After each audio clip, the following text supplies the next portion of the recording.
पता नहीं ये हमें किसने सबक दिया जी, नमाज पढ़ो तुम जो गुनाह करते हैं। ये दरवेश फकीर इन्होंने कभी गुनाह ही नहीं किए, इन्होंने नमाजों का क्या करना है?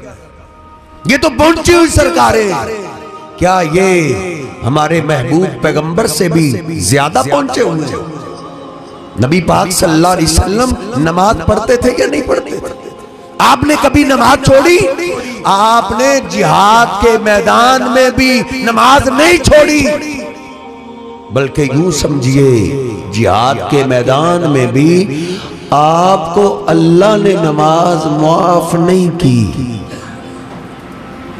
नबी पाक सल्लल्लाहु अलैहि वसल्लम जिहाद के मैदान में, जंग जारी है और जंग भी गोले बंदूकों वाली छुप के लड़ने वाली नहीं है, तलवारों वाली जंग है। दुश्मन सामने, जंग जारी है, किसी का बाजू कटा हुआ, किसी का सर फटा हुआ। इसी आन असर की नमाज का टाइम हो गया। साहबा ने अर्ज किया, अल्लाह के रसूल अगर नमाज शुरू कर दी दुश्मन हमला कर देगा, एक को भी जिंदा नहीं छोड़ेगा।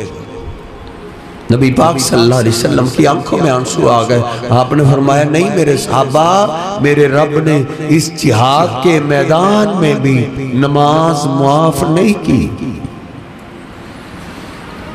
सुनी सुनाइए बात छोड़ दो, तहकीक की तरफ आ जाओ, दलाइल की तरफ आ जाओ, नबी पाक सल्लल्लाहु अलैहि वसल्लम की जिंदगी की तरफ आओ। सीरत पढ़ोगे आप लोगों के धोखे पे नहीं जाओगे। अगर नबी पाक सल्लल्लाहु अलैहि वसल्लम की सीरत छोड़ दोगे तो फराड़िए फिर भूखे नहीं मरते, फिर लोग तुझे धोखा देते ही रहेंगे, तेरी दौलत भी लूटेंगे, तेरा ईमान भी लूटेंगे। देख नबी पाक सल्लल्लाहु अलैहि वसल्लम ने फरमाया, नहीं मेरे साहबा, इस जिहाद के मैदान में भी नमाज मुआफ नहीं है। अगर तुम्हें खतरा ज्यादा है तो तुम दो जमातें बना लो, एक जमात को पहले मैं नमाज पढ़ा देता हूँ, दूसरी दुश्मन के सामने खड़ी रहे। जब ये नमाज पढ़ ले तो फिर ये दुश्मन के सामने चले जाए, फिर वो दूसरी जमात आ जाए, मैं उसको नमाज पढ़ा दूंगा। नमाज का इस तरह तरीका बदल लो, लेकिन मेरे रब ने हमें नमाज मुआफ नहीं की।